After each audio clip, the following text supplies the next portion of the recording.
All right, so you're ready to build a real career out of your creativity? That is awesome. But here's the thing, a lasting career isn't something you just stumble into. It's designed. It needs a foundation, a structure, and architecture. So for the next few minutes, think of me as your creative director on this project. We're going to draft a blueprint for your professional future together. Okay, let's get into it. First things first, let's just get a sense of the sheer scale of the world you're about to enter. See this number? $1.4 trillion. That's the global value of creative exports in just one recent year.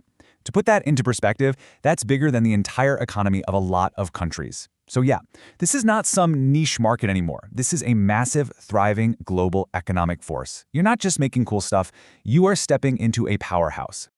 And that brings us perfectly to our first section. I mean, to build your future, you gotta know the territory you're building on, right? So welcome to the creative economy. Let's just break this down into plain English. The creative economy basically marks this huge, fundamental shift away from an economy that's based on, physical stuff to one that's fueled by ideas, by innovation, by intellectual property. So what does that actually mean for you? It means your talent, your unique way of seeing the world. That is the raw material of this new era. And this part is absolutely critical. Your role, it isn't just about making things look good anymore. Professionals like you are now a strategic necessity for growth. You're the bridge between raw technology and real human experience. Your work is a key driver of this massive, interconnected global knowledge economy. It's a huge deal. So the question is, how do we build on this? Let's switch gears from the what to the how. Knowing the landscape is one thing, but actually thriving in it, well, that requires a very specific mindset. This is really where we separate the amateurs from the pros. Okay, this table really highlights a crucial shift you need to make in your head. Over on the left, you've got the creative professional. This is someone who gets paid for a creative job. Their main driver is the contract, the paycheck. But on the right, that's our goal, the professional creative. They think totally differently. Their driver isn't just a gig. It's an internalized mindset, a system built on integrity and craft. They don't just sell their time as an asset. They treat their work like a disciplined job to be constantly honed and optimized. It's the difference between just being a freelancer and being the founder of your own creative enterprise. And all of that leads to this idea of professional creative efficacy. Look, it's not just about believing you're creative, it's the actual tangible result of the systems you build, the discipline, the business sense, the relentless practice. This efficacy. This is exactly why authentic, proven skill commands such a wage premium. It's what makes your talent not just undeniable, but more importantly, reliable.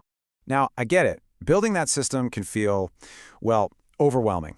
The creative process is messy and full of uncertainty. So let's talk about a really powerful mental model to help you navigate it. It's one that a lot of top creatives, even at places like Pixar, use to stay on track when things get tough.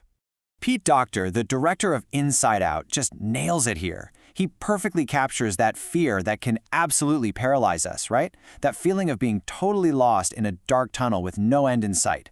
But the model he uses actually transforms this fear into a clear path forward. And this is it, the creativity train model. Think of your project in these 4 stages. First, you load the train with everything you can possibly find. Research, inspiration, conversations, you name it. Then you build momentum. Start creating, start making things quickly without judging. This is what gets you into that tunnel, that dark, uncertain middle part. Now, the most important rule here is do not stop the train. You have to trust the momentum you've built. If you just keep moving, I promise, you will emerge in sunlight at a creative destination you could never have predicted from the start. But you've got to be warned. There are gonna be roadblocks on those tracks. A lack of focus will try to derail you. Negativity, especially from that little critic inside your own head, will try to slam on the bricks. And self-judgment? Oh, that is the most powerful brake of all. It can stop your train cold. The real key to getting through the tunnel is to expect these roadblocks. Acknowledge them, sure, but refuse to let them kill your momentum. Just keep that train moving forward. Okay, so you've got the mindset down and you have a model for the process. Now let's talk about the different roles you can actually play. In this new economy, 2 major archetypes have really emerged for creative professionals like us. So on one hand, you have the creative professional, who's really focused on economic output. And on the other, you have the cultural agent, who uses their creativity for social impact. Think of it like this. A brilliant designer creating a new brand for a major corporation, that's a creative professional. An artist who builds a public installation to get people thinking about climate change, that's a cultural agent. Both are vital. And the real power comes from knowing you can absolutely be a combination of both. Now, this is where it gets really interesting. How do other professionals actually see your work? Well, it happens through this process called physical empathy. Experienced creatives don't just see your work. On a neural level, they kind of mimic the process it took you to create it. They can feel the expertise, the discipline, the integrity behind every decision. This is how value is really judged among peers in this new creative economy. Here's an easy way to think about it. Anyone can watch a dance and say, "Oh, that's pretty." But a professional dancer, they feel the years of discipline, the perfect balance, the seamless fusion of technique and emotion. That deep understanding of the craft, that's the basis for professional respect. It's a judgment that's based not just on how it looks at the end, but on the integrity of the entire process. And that brings us to our final section. We've surveyed the land, we've established the mindset, we've explored the roles you can play. Now, it's time to put it all together and actually architect your future. So what does it take to be a creative architect today? Honestly, it's not enough anymore to just be a master of your craft. You have to be a multidisciplinary tour de force. That means developing business acumen to understand the market, admin skills to manage your projects, soft skills to collaborate with people, and leadership to actually guide your vision. This combination is exactly what commands a premium in today's economy. So, here it is, your professional blueprint. First, understand your core focus. What's the unique value that only you can bring? Then, map your place in this whole creative ecosystem. Where can you make the biggest impact? Next, master the entire value chain, from the first idea to the final delivery.